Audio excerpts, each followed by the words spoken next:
할렐루야. 내 발의 등이요 내 길의 빛 대신 주의 말씀이 우리 마음의 등불처럼 매달아져 있으면 좋겠습니다. 모든 것이 잘 될 것입니다. 살며 사랑하며 배우며 라고 하는 책을 쓴 버스카글리아고스 교수님이 어렸을 때의 이야기를 들려주었습니다. 자신이 아주 어렸을 때 어느 날 아버지가 집에 오더니 사업이 부도가 났다고 청천벽력과 같은 그 말을 전합니다. 온 가족이 다 우울하게 이렇게 지내고 있을 때 그날 저녁에 예전에 보지 못한 아주 훌륭한 만찬이 나왔습니다. 그전에 보지 못한 진수성찬이 차려져 있는 것입니다. 그것을 보고 놀란 가족들이 아버지가 얘기합니다. 당신 돌았군. 내 사업이 파산했다는데 라고 얘기할 때 그 어머니가 이렇게 대답을 합니다. 지금이야말로 가장 큰 기쁨을 가져야 될 때입니다. 우리 맛있는 음식을 먹고 하나님 앞에 감사의 기도를 같이 드리시죠 라고 하면서 했던 그 만찬을 이 버스카글리아 교수가 평생 자신이 잊을 수 없는 최고의 만찬이었다 라고 이야기를 했습니다. 사랑하는 성도 여러분, 낙심 가운데 있는 분이 계십니까? 혹시 마음이 우울하신 분이 계십니까? 아니면 마음이 불안하신 분이 계십니까? 가장 낙심될 때야말로 가장 소망이 필요할 때입니다. 가장 우울할 때야말로 가장 기쁨이 필요할 때입니다. 가장 불안할 때야말로 가장 평강이 필요할 때입니다.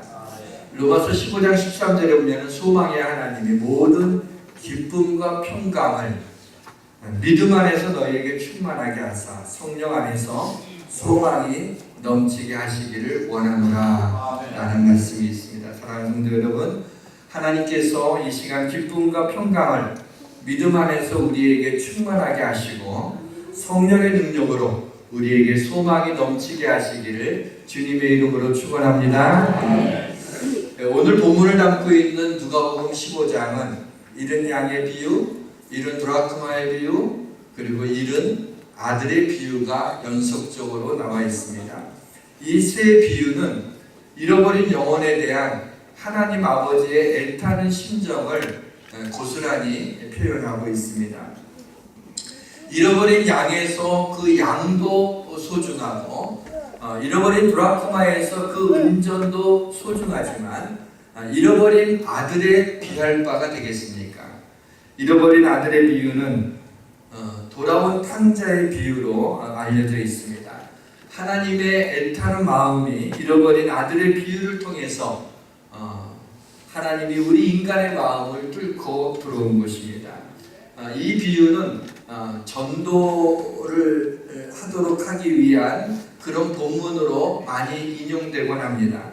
그러나 이 시간은 오늘 본문으로 우리가 하나님을 믿을 수 있는 믿음의 근거가 무엇인지, 우리가 어떻게 하나님을 신뢰하고 믿을 수 있는지에 대한 그 근거를 오늘 본문에서 찾아내고자 합니다. 성령께서 우리 이 못난 인생들에게 이 시간 이 하나님의 말씀을 깨닫게 해주시기를 주님의 이름으로 축원합니다.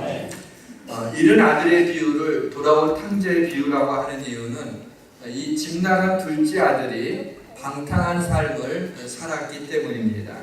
그러나 사실 이 이야기의 방점은 둘째 아들이 방탕한 삶을 살았다는 데 있지 않습니다.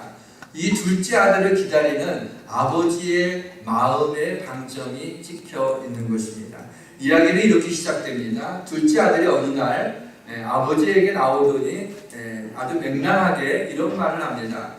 아버지가 어차피 돌아가시게 되면 그 내게 돌아올 유산이 있지 않습니까? 그럼 미리 그것을 나한테 좀 달라고 그렇게 이야기를 합니다. 말도 안 되는 얘기죠. 아버지가 돌아가셔만 받을 수 있는 유산을 아버지가 시퍼렇게 살아있는데 달라고 합니다.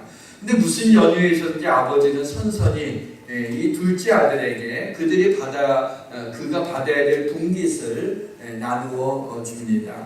둘째 아들은 많은 유산을 가지고 먼 나라로 떠나고 자기 마음대로 살았습니다. 허랑방탕하여 재산을 낭비하고 빈털터리가 되었을 때 그 나라에 10년이 들었습니다.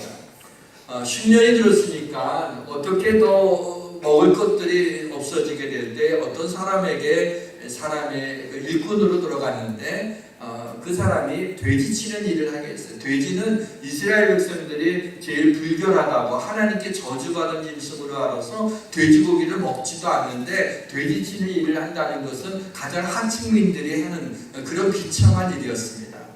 그러나 그런 그 모욕을 감수하고 이 돼지 치는 일을 하고 또 먹을 것이 없어서 돼지가 먹는 쥐염 열매라도 좀 먹을까 했지만은 그 돼지가 먹는 쥐염 열매도 주는 자가 없어 이 둘째 아들이 굶주리게 되었습니다. 모든 것을 잃어버리게 되었고 이제 너무나 배가 고파 줄여 죽게 되었을 때 아버지가 생각이 났습니다. 아버지의 집이 생각이 났습니다. 아버지 집에는 품꾼들이 양식이 얼마든지 먹을 수 있는데 나는 여기에서 굶어 죽는구나 라고 생각을 했습니다. 자유를 원하기 때문에 나왔지만은 이 아들에게 돌아온 것은 외로움이었습니다. 행복을 원하여 집을 뛰쳐나왔지만은 이 아들에게는 고통만이 남아 있었던 것입니다. 얼마나 많은 사람들이 이러한 잃어버린 아들에게서 자신들의 모습을 발견하고 하나님께로 돌아오는 일들이 많은지 모릅니다. 본문 17절에서 아버지 집을 생각하면서 이 아들이 얘기를 합니다. 아버지 집에 양식이 풍족한데 내가 하늘과 아버지께 죄를 지어서 내가 아버지의 아들이라고 일컬음을 받기에는 내가 그럴 수 없으니까 그렇지만 아버지가 그래도 예정을 생각해서 나를 품꾼의 하나로 써달라고 하게 되면은 아무리 괘씸하지만은 그래도 품꾼의 하나로 나를 써주시지 않을까 이런 생각을 하고 일어나서 아버지 집으로 향합니다. 이 본문 18절에 나오는 내가 일어나 해서 이 일어나는 헬라어로 아나스타스라고 하는 단어를 사용하는데 이 단어의 뜻이 뭐냐면 죽었다가 다시 살아나는 부활을 의미합니다. 그러니까 이 아들이 여기서 일어나 할 때 그 일어나는 내가 죽었던 정말 굶주려서 죽은 것과 같은 이런 비참한 속에 있는 내가 다시 이제 일어나서 아버지께로 사망에서 생명으로 옮겨듯이 그런 마음을 가지고 일어나라고 하는 아나스타스라고 하는 그런 단어를 사용하고 있습니다. 아들이 아버지 집에 갑니다. 본문 20절에 보니까 세 개의 동사가 빠르게 연결되어 있어요. 달려가 목을 껴안고 입을 맞추고 라고 하는 이 세 단어가 거의 동시에 일어나는 것을 보게 됩니다. 이 비유의 핵심이 어디에 있냐면 바로 여기에 있습니다. 아버지가 아들을 보고 달려가서 더러운 목을 껴안고 그리고 입을 맞추는 여기에 하이라이트가 있는 것입니다. 그런데 이 잃어버린 아들의 비유가 좀 이야기 스토리 전개상 좀 자연스럽기 위해서는 이렇게 전개되면 안 되고요. 아들이 이제 멀리서 아버지 집을 보면서 이제 좀 회한이 몰려오게 됩니다. 그리고 천천히 걸어가서 아버지 집에 조용한 거기 일꾼들만 왔다 갔다 하면 소리가 들리는 그 아버지 집에 가까이 갔을 때 품꾼 중에 누가 그것을 보고 보니까는 우리 그 작은 도련님인 것 같다고 이러면서 달려가서 아버지한테 그 주인한테 얘기하고 그 아버지가 달려 나오게 될 때 그 아버지 앞에 무릎을 꿇고 아버지 잘못했습니다. 이렇게 전개돼야지 이 비유가 좀 자연스럽게 되는데 이야기가 그렇게 흘러가지 않았어요. 이 둘째 아들이 아버지 집을 향해서 가고 있을 때 아직도 거리가 멉니다. 그런데 아버지가 그것을 먼저 보고 측은히 여기면서 그 가슴으로 달려가 이 아들을 끌어안고 입을 맞추는 장면을 보게 됩니다. 여러분, 아들이 언제 올지 알고 이 아버지가 그 멀리서 있는 그 아들을 볼 수 있단 말입니다. 이 아들의 모습은 지금 먹지 못해서 또 옷도 정말 너무 몇 년 동안에 다 더러워진 그 옷을 입고 둘째 아들의 몰골이 비참해져 있는데 어떻게 아버지가 멀리서 그 아들을 알아보고 달려갈 수 있느냐 말이죠. 이 아들이 아버지 집에 가서 이 아들은 알고 있었지만은 이 아버지는 아들이 돌아온다는 걸 모르고 있었을 텐데 어떻게 작은 아들이 아버지를 먼저 보는 것이 아니라 아버지가 작은 아들을 먼저 보고 그것도 거리가 멀리 떨어져 있는데 그걸 멀리서 보고 아들인 줄 알아보고 달려와서 이 아들을 끌어안을 수 있느냐 말이죠. 렘브란트가 그린 그림을 한번 보겠습니다. 렘브란트가 이 돌아온 이 잃어버린 아들의 그 비유를 그림으로 표현했어요. 여기에 보시게 되면은 이 아들의 머리를 좀 클로즈업 해주세요. 이 아들의 머리가 대머리가 됐어요. 얼마나 힘들었으면 머리가 다 북적했어요. 그래서 이 아들의 머리 그리고 그 얼굴을 보게 되면 수심이 가득하고 얼굴에 이게 바짝 좀 마른 것을 보게 됩니다. 그게 이 아들의 모습이 많이 변했다는 것이죠. 아들의 발을 클로즈업 해주세요. 신발이 다 떨어져 나갔어요. 이 발이 다 상했던 것입니다. 이 발로 아버지 앞에 달려나와 무릎을 꿇었어요. 근데 이 아들을 아버지가 알아보았다는 거예요. 이것은 바로 아버지가 날마다 문 밖에서 눈물로 이 아들을 기다리고 있었다는 거예요. 이 아버지가 아들을 기다리고 있지 않으면 그 아들이 멀리서 오게 될 적에 당신의 아들인 것을 알지 못했을 거예요.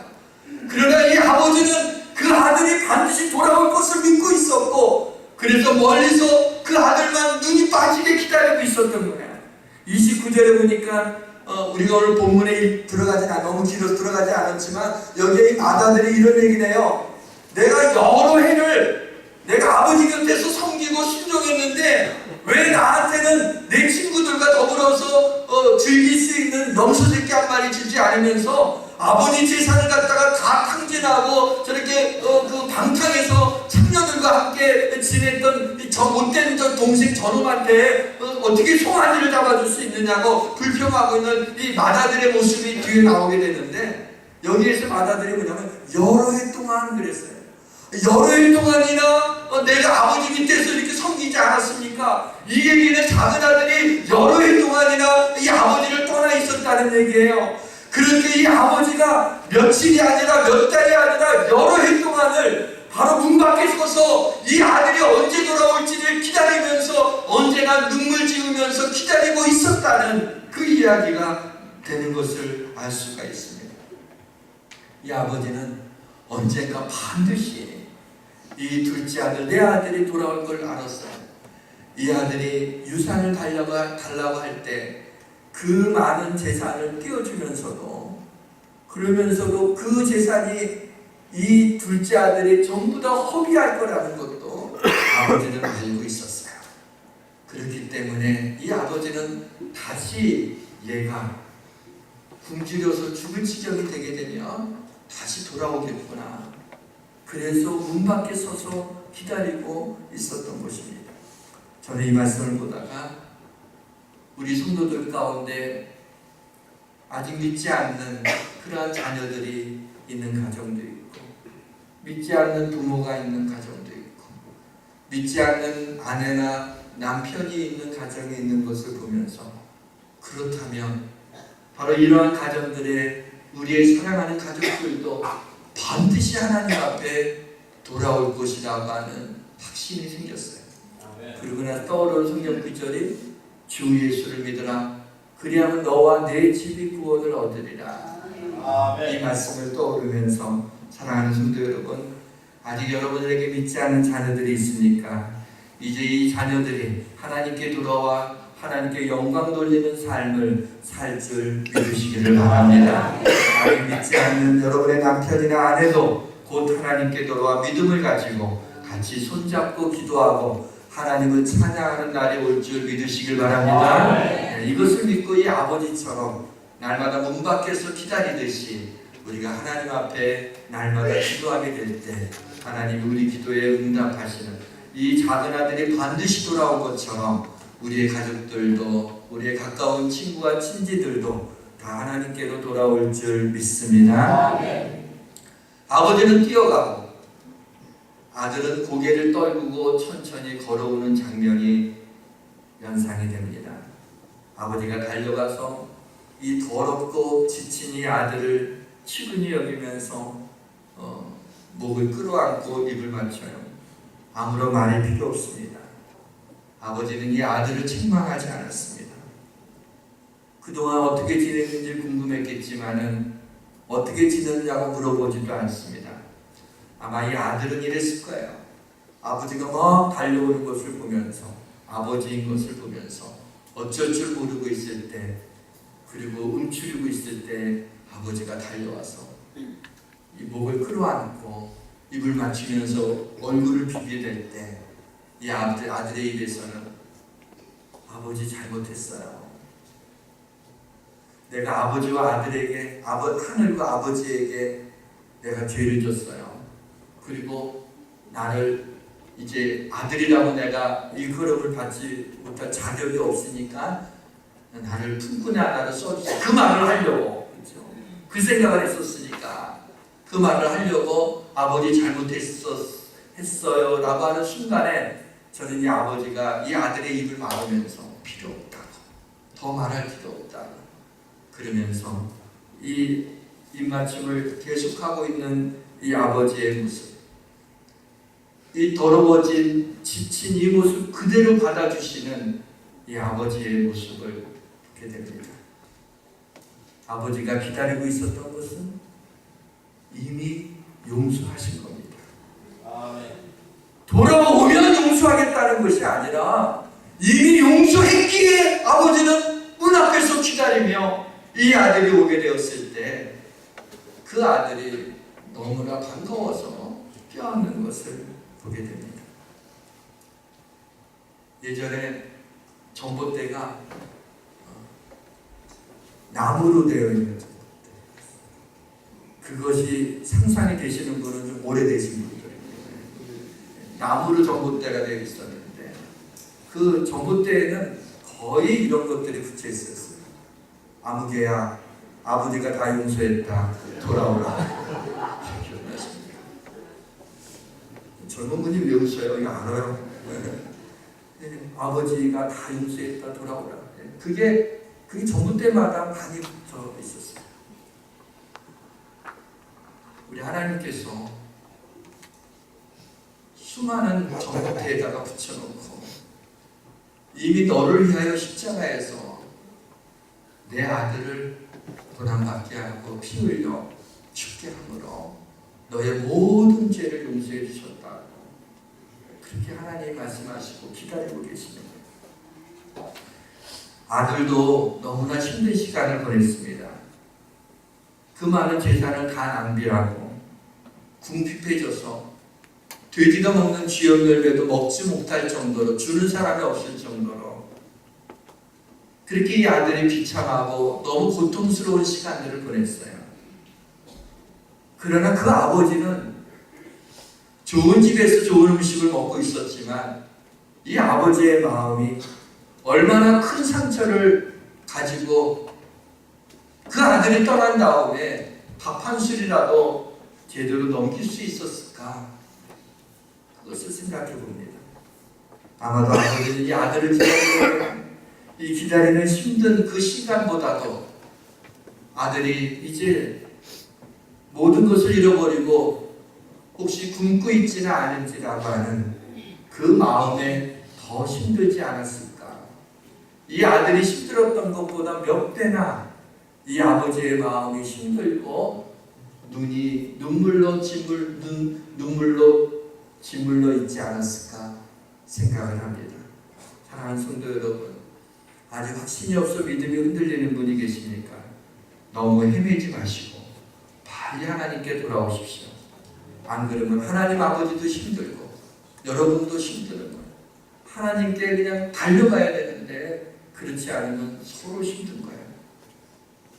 아버지가 둘째 아들에게 새 옷을 입히고 가락지를 끼우고 새실을 숨기고 송아지를 잡는 이 장면을 보면서 저는 옷은 맞아야 입죠. 가락지도 손가락 두께를 알아야 끼죠. 신도 발에 맞아야 신는 거죠.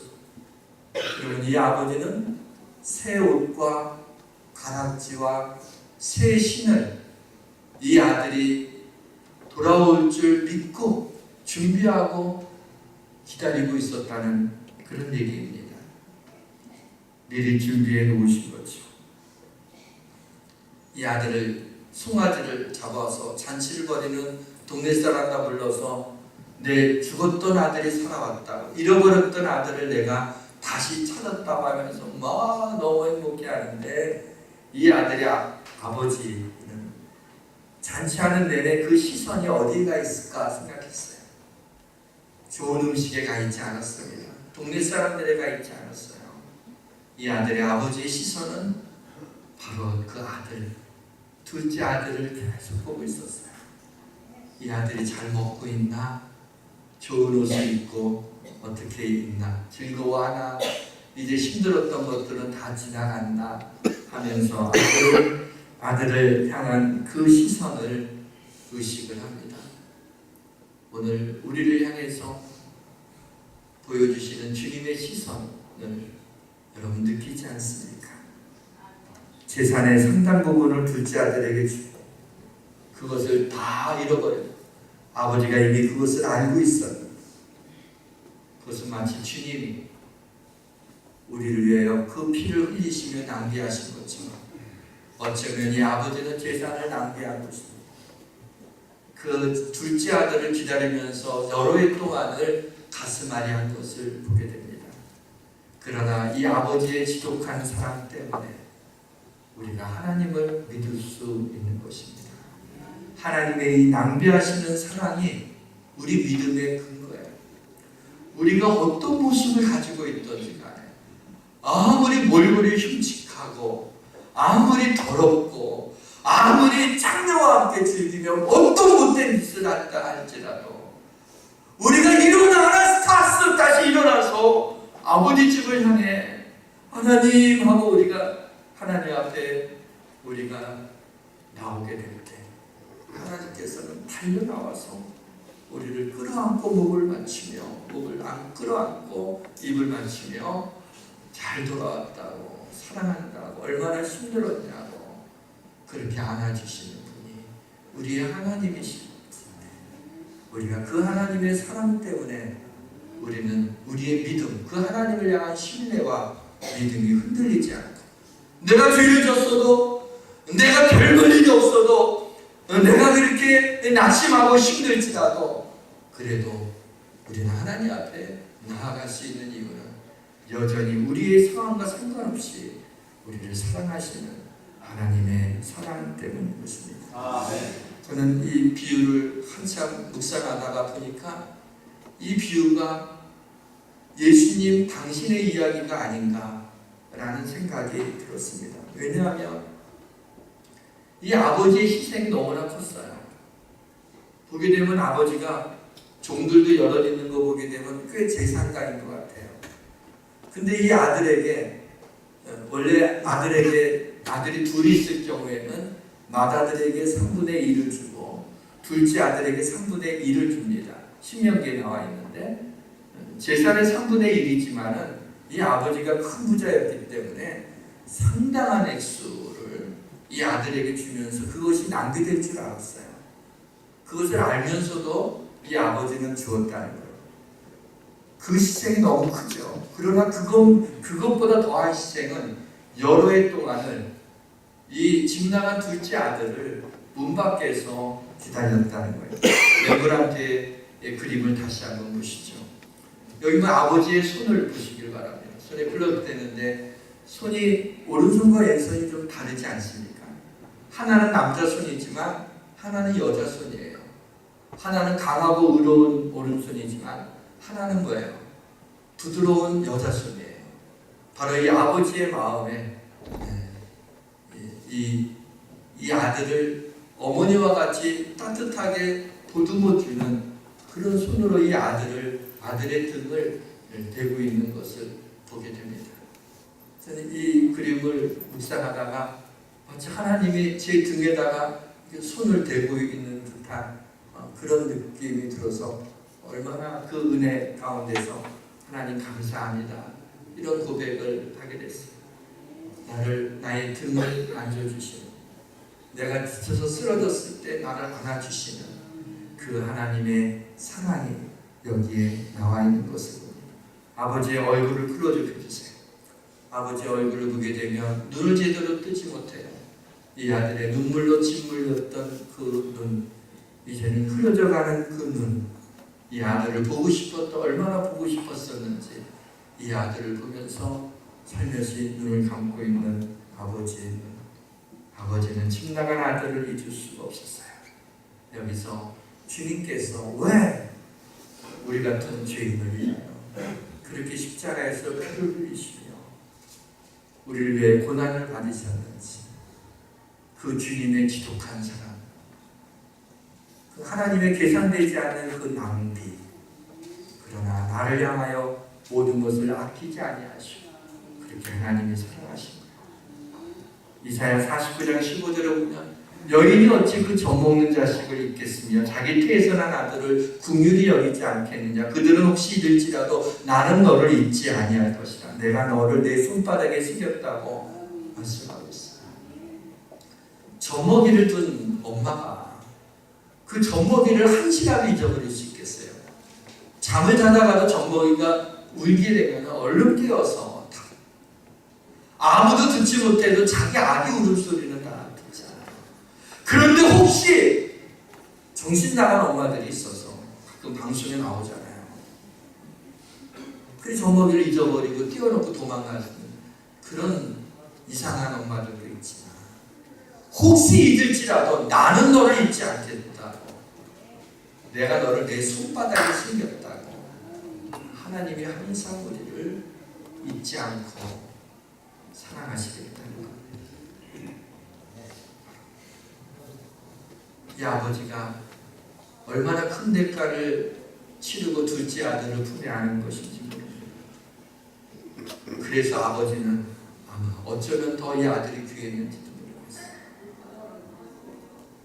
이 아버지의 사랑이 우리의 믿음의 근거예요. 어떻게 믿을 수 있어요? 어떻게 하나님을 믿을 수 있어요? 하나님은 이런 분이에요. 바로 예수님께서 당신의 이야기를 하시면서 우리를 향한 사랑을 보여주신 것입니다. 아버지 하나님이 우리를 기다리고 있습니다. 이 하나님을 찬양합시다. 다 표현 못해도 나 표현하리라. 고백 못해도 나 고백하리라. 다 알 수 없어도 나 알아가리라.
아버지라고 부를 수 있도록 우리를 자녀 삼아 주신 것 감사합니다.